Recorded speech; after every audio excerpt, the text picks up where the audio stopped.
Hello guys, welcome back to my YouTube channel. और आज भाई हो गया पीक आईपीएल का पहला मैच स्टार्ट, और यहाँ से पीक आईपीएल शुरू होता है। जो ही मैच हुआ है रात वाला भाई, आरआर वर्सेस जीटी, तो उस पे बात करेंगे। और एमआई वर्सेस डीसी, उस पे बात करेंगे कि एमआई को कैसे यहाँ पे दिल्ली ने रौंद दिया है। और उसके बाद बात करेंगे आज के दो मैचों पे।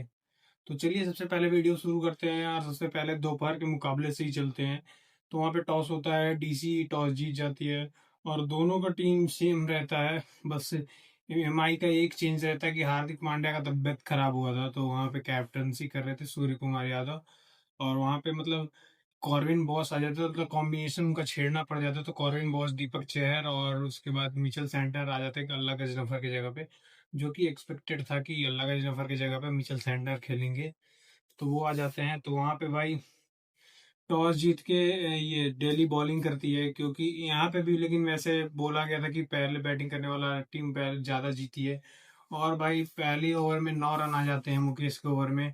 और उसके बाद लुंगी अंगीडी भी एक दो चौका खा लेता है, तो वहां पे 2 ओवर में लगता है कि इनका डिसीजन गलत हो गया है। धीरे धीरे पिच और स्लो होती जाएगी। और भाई फिर लेकिन तीसरे ओवर में मुकेश कुमार आते हैं और रैन रिकल्टन और तिलक वर्मा को आउट करते हैं भाई। मतलब जो ये बंदा बॉलिंग कर, पिछले मैच में भी इसकी बॉल बढ़िया, बॉलिंग बढ़िया हो रही थी। इस मैच में मतलब जो ही उसने क्रैम्प किया, वो शॉट मारने के खड़ी हो गई बॉल और कैच आउट हो गया। और फिर स्लोअर बॉल, नकल बॉल करके तिलक वर्मा को कॉटन बॉल्ड किया। और उसके बाद सूर्य कुमार यादव आते हैं और रोहित शर्मा आते हैं, तो मतलब इतना स्लो ये दोनों खेल रहे थे। पावर प्ले में 41 रन ही बनते हैं। मेरे हिसाब से थोड़ा सा और तेज खेला जा सकता था, क्योंकि आपके पास नीचे एक दो बैट्समैन बच गए, शार्दुल जो मतलब एक दो बॉल में लगा सकता है छक्का। दीपक चार भी ठीक ठाक बैटिंग कर लेता है। तो उस हिसाब से थोड़ा सा आपको ऑल अटैकिंग जाना चाहिए था। 10 ओवर में 73 रन बनते हैं। फिर वहां पे एक और विकेट मतलब ये गिर जाता है। वहां पे अक्षर पटेल रोहित शर्मा को आउट कर देते हैं। अब भाई रोहित शर्मा की किस्मत भाई, जब कैचिंग की बारी आती है तो तगड़े तगड़े कैचों पे वो आउट हुए हैं। तो वहां पे रोहित शर्मा आउट हो जाते हैं। उसके बाद फिर फिर नमन धीर आते हैं, वो भी एक दो शॉट लगाते हैं। फिर लेकिन उसके बाद सूर्य कुमार यादव भी एक दो शॉट लगाते हैं। और उसके बाद फिर वो भी लुंगी अंगीडी के बॉल पे आउट हो जाते हैं। और पता नहीं इनको स्लोअर बॉल में भाई नहीं जम रहा है, उनकी बैटिंग नहीं हो पा रही है।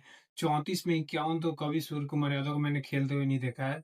मतलब हालांकि ये खेले, मतलब इनिंग देखिएगा तो बढ़िया लगेगा, लेकिन एक छक्का मार के एक दो डॉट कर देते थे, रोटेट स्ट्राइक नहीं हो रहा था, पता नहीं क्यों।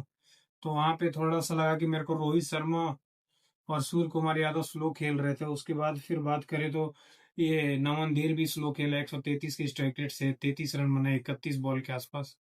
तो वहां पे थोड़ा सा और तेज खेला जा सकता था, क्योंकि नीचे आपकी बैटिंग पड़ी हुई थी। वहां पे सेंटनर 11 में 18 करता है, फिर कॉर्विन बॉस 4 में 11, तो कुल मिला के 162 पर मुंबई पहुंच जाती है।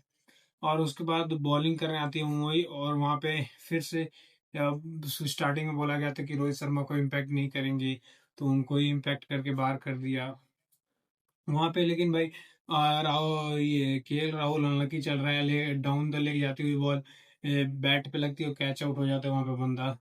और फिर नीतीश राणा रन आउट हो जाता है। फिर लगता है कि फिर इनके कैंप में हबड़ा दबड़ी मच गई है कि रन बन नहीं रहे हैं, 2 विकेट गिर गए हैं। और यहाँ सामने मुंबई है, लखनऊ की बॉलिंग भी नहीं है कि यहाँ पे थोड़ा सा। और मुंबई की बॉलिंग बीच में भी स्ट्रांग थी, उनके पास सारे बॉलर्स थे, तो हो सकता है कि दिल्ली फंस जाए। लेकिन फिर आता है बंदा समीर रिजवी।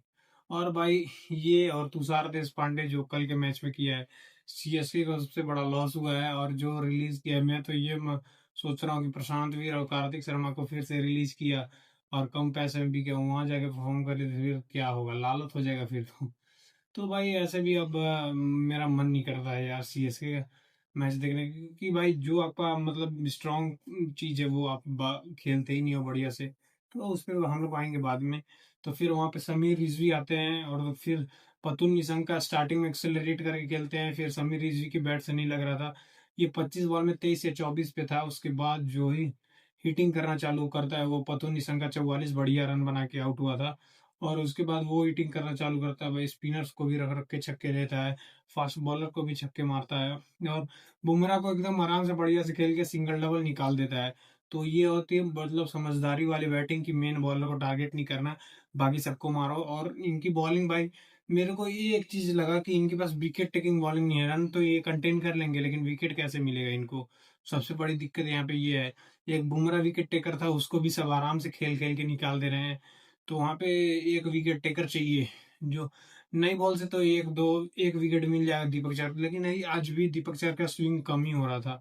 वैसे तो वो leg side down the leg जाती हुई बॉल कैच आउट हो गए, लेकिन फिर भी उनकी बॉल उतना हरकत नहीं कर रही थी, क्योंकि भाई कैसे ही पीछे थोड़ा सा ज्यादा हरकत करती है उनकी बॉल, जहां तक मैंने दीपक चहर को देखा है। तो भाई वहां पे मेरे को लगा कि मिडिल्स ओवर में उनके पास मतलब ज्यादा अटैकिंग बॉलर नहीं थे। मयंक मार्कंडे भी आए तो वो भी बहुत ज्यादा पिट गए, उनको भी रिजवी ने छक्के मारे। और भाई एक तरफ मतलब मिलर 2 रन पे खेल रहा था और 50 रन की पार्टनरशिप हो गई थी। तो ये समझ सकते हो किस तरह से डोमिनेट करके 25 बॉल के बाद समीर रिजवी खेला है, और बंदा प्लेयर ऑफ द मैच जाता है, ऑरेंज कैप उसके पास है। तो भाई मतलब बढ़िया लॉस हुआ है सीएसके को, जो उसने छोड़ा उनको उनको छोड़ा था। तो भाई यही लगता है कि नहीं छोड़ना चाहिए था। और और फिर वो सबसे हाईएस्ट रन गेटर 160 रन बना के ऑरेंज कैप उनके पास है, प्लेयर ऑफ द मैच। और अगर आप आगे बात करें तो जीटी वर्सेस आरआर, तो भाई जीटी यहाँ पे आरआर टॉस जीत करके बैटिंग करने का फैसला लेती है। और मैं सरप्राइज हो जाता हूँ कि यहाँ पे भी एक और कैप्टन नहीं खेल रहा है, कुमार कुसाक्र उसकी जगह पे आते हैं। तो वहाँ पे एक सबसे बड़ा होल हो जाता है कि ये 3 बैट्समैन में यहाँ पे एक बैट्समैन फिर से शॉर्ट हो गए। तो और आरन ने लेकिन भाई एडवांटेज थोड़ा सा दे दिया था, क्योंकि सेकंड बैटिंग करना यहाँ पे ज्यादा फायदा होता है कि स्कोर चेज हो जाता है। यहाँ पे चेज होते होते रह गया, लेकिन उसमें भी ये गुजरात के बैटिंग का फेलियर है। एक स- ये देखिए स्टार्ट जिस तरह से हुआ था, 6 ओवर में 68 या 64 रन थे। तो वहां पे भाई बहुत तेज शुरुआत हो गई थी, इस वैभव सूर्यवंशी जहां से छोड़ा था वहीं से खेलना चालू करता है, और एक दो बॉल बहुत बढ़िया सेंसिबल तरीके से खेलता है। हर बॉल को मारना नहीं जाता भाई, विकेट टू विकेट बॉल रहेगी तो वो आराम से खेलता है। और जहां भी तो मिला वहां से छक्का जो मारता है, एक जो अशोक शर्मा को ऐसे करके मारा था, बहुत तगड़ा शॉट था भाई वो। और उसके बाद यशस्वी जायसवाल सीएट का नया बल्ला लेके आया गए हैं। वहाँ पे एसजी का उनका कॉन्ट्रैक्ट लगता है खत्म हो गया है। तो वहाँ पे भाई यशस्वी जायसवाल का 150 आता है, वहाँ पे फिर वो बोल्ड हो जाते हैं। तो एक समय लग रहा था कि मतलब ये 11-12 ओवर में कि 121 बन गए, तो 8 ओवर में 100 रन तो बनेंगे ही बनेंगे। वहाँ पे 2 विकेट ही गिरता है, वहाँ पे ध्रुव जुरैल सेट खेल रहे थे, वहाँ पे एडमायर आके मतलब प्रसिद्ध कृष्णा को 2 छक्का मार दिया था। और भाई ये मेरे को डिसीजन एकदम बढ़िया लगा कि ध्रुव जुरैल को 3 पे मौका दे रहे हैं, और वो बंदा डिलीवर भी कर रहा है, आराम से स्टार्टिंग में खेलता है, फिर जाके वो फिनिश भी करके दे रहा है आपको। तो वो बढ़िया एक प्लेयर इनको मिल गया है। और जो ही 75 रन 178 या हाँ 180 की स्ट्राइक रेट से बनाए हैं, वो मेरे को बढ़िया लगा कि स्ट्राइक रेट कम नहीं होने दिया।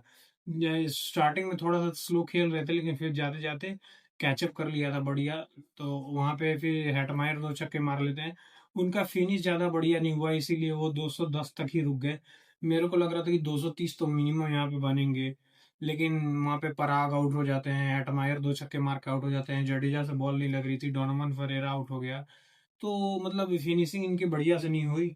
और उसके बाद आगे बात करें तो बैटिंग करने आते हैं, और मतलब साई सुदर्शन और कुमार कुसाग बढ़िया बैटिंग कर रहे थे, मतलब 50 रन हो गए थे 5 ओवर में।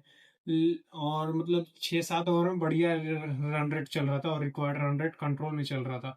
लेकिन फिर एक मतलब यहाँ पे रियान परा की कैप्टनसी की तारीफ होगी भाई, कि अपने आप को लेके आए, वहां पे जडेजा भी मार खा रहे थे, वहां पे रियान पराग अपने आप को लेके आए और एक विकेट लेके गए। वहां पे वो बाउंड्री पे जो आउट किया है, मेरे को तो लगा था कि पार हो जाएगा बॉल, लेकिन आउट हो जाता कुमार कुसागर। लेकिन मेरे को लगा कि जिस तरह से इसको मौका मिला, बून आना चाहिए था कि आगे आपको मौके मिलते, नीचे ही सही, नीचे तो मिलते मौके तो बढ़िया रहता, क्योंकि नीचे जीटी के पास बैट्समैन ही नहीं है। तो वहां पे थोड़ा सा मेरे को लगा अफसोस। बाकी बटलर भी आया तो वो भी बढ़िया खेल रहे थे, लेकिन वैसा टच में नहीं लग रहा था, स्ट्राइक रेट उनका ऊपर था, लेकिन वैसे टच में नहीं लग रहे थे। क्योंकि भाई 30 रन बनाने के बाद बटलर अपना विकेट दे के नहीं जाता है, मैच फिनिश करके ही जाता है। और नांद्रे बर्गर का बढ़िया शॉर्ट बॉल रहता है, और वो पुल मारने जाते हैं और बॉल खड़ी हो जाती है, और वहां पे संदीप शर्मा का अच्छा कैच। तो वो बटलर आउट हो जाते हैं, फिर ग्लेन फिलिप, रवि बिश्नोई भाई, रवि बिश्नोई को किसी ने नहीं लिया, लखनऊ ने रिलीज कर दिया था वहां पे। वो 4 विकेट लेते हैं, वहां पे ग्लेन फिलिप्स को आउट करते हैं।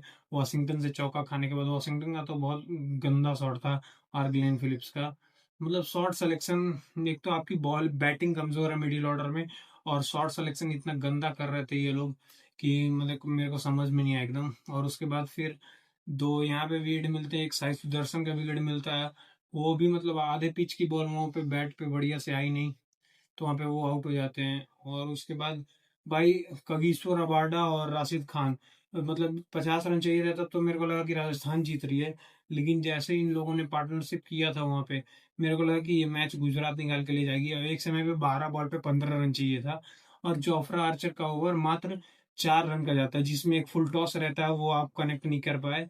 और इतना मतलब उतना बढ़िया भी यॉर्कर जोफ्रा आर्चर तो नहीं मार रहा था, उसने यॉर्कर ने back of the length short ball मार रहा था।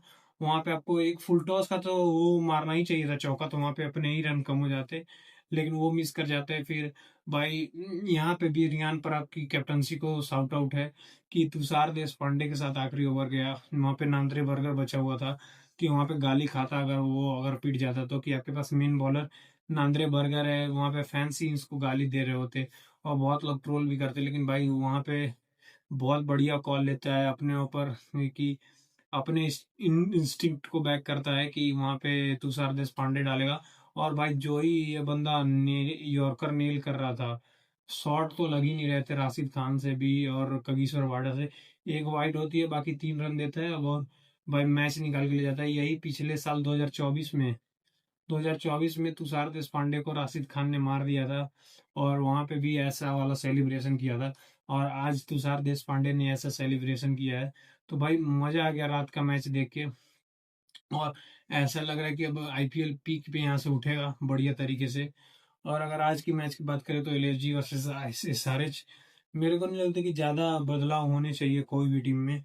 यहाँ पे दिग्वेश राठी को लेकिन प्लेइंग 11 में डालो, नहीं तो आपकी बॉलिंग कमजोर है। 6-5 आप करके खेलो, जब बैटिंग की जरूरत पड़ेगी तो बैट्समैन आ जाएगा, नहीं तो 5 बॉलर आपके पास रहेंगे। तो ये मैं कहना चाह रहा हूँ एलएसजी के साथ। और भाई मेरे को तो यहाँ पे ये एलएसजी का पलड़ा भारी लग रहा है, एलएसजी जीतेगी ये मैच। और सीएसके आरसीबी, भाई हाल तो सीएसके का बुरा ही चल रहा है, लेकिन यहाँ पे आरसीबी जीतेगी, ये मेरे को 100% पता है। 99% भी नहीं, 1% भी मैं सीएसके को चांस नहीं दे रहा हूँ, क्योंकि बॉलिंग नहीं है भाई। और छिन्ना स्वामी जब मार खाने लगते हैं, बहुत मार खाता है सब, तो वहाँ पे भाई आरसीबी जीत जाएगी मैच, और यहाँ पे एलएसजी जीत जाएगी। और अभी तक भाई बढ़िया प्रेडिक्शन चल रहा है मेरा। एक केवल केकेआर एसआरएच वाला गलत हुआ है, बाकी सब बढ़िया चल रहा है। और सीएसके वाले में मैंने प्रिडिक्शन किया ही नहीं था, यहाँ पे मैं प्रिडिक्शन लेकिन कर दे रहा हूँ, क्योंकि भाई जिस तरह से सीएसके बैटिंग कर रही है ना, जो उनका स्ट्रॉन्ग सूट है, वही बढ़िया तरीके से नहीं डिलीवर कर रहा है, तो मैं उस पर आगे क्या ही बात करूँ। तो वो बात करने का कोई फायदा है नहीं। नहीं तो वहाँ पे आरसीबी जीतेगी, मेरे को यही लगता है। तो भाई आज के लिए इतना ही, मिलता है अगली वीडियो में। जय हिंद जय भारत।